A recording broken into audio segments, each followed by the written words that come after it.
Years ago, I had a client, Fran, and Fran came to me in her 50s, and she had stopped working, a forced retirement that she regretted. She was divorced from her husband and was estranged from her 2 children. She was very, very alone. And I asked her, tell me, what is your favorite fairy tale? And she told me, The Little Match Girl. Now, The Little Match Girl is a really tragic story by Hans Christian Andersen about an orphan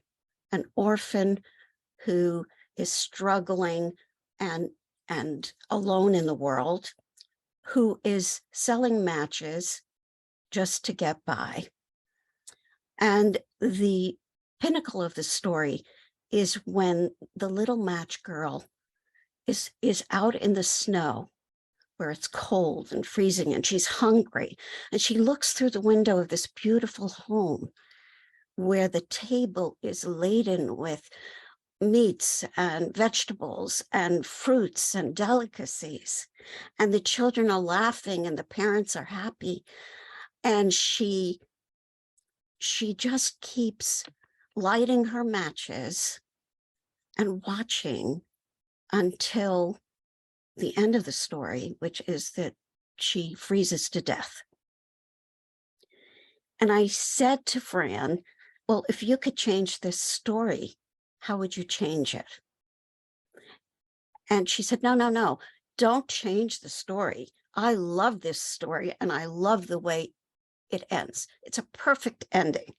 I said, how is it perfect? The little girl dies in the end. This story was an important reflection of Fran's life. She literally felt she was out in the cold. And this story, where she did not deserve to have a good life, was one that we had to destroy in therapy. It was a wall. It separated her from having a good life. And we had to build a window into that wall where she could see that an expansive, joyful, and hopeful life could still await her.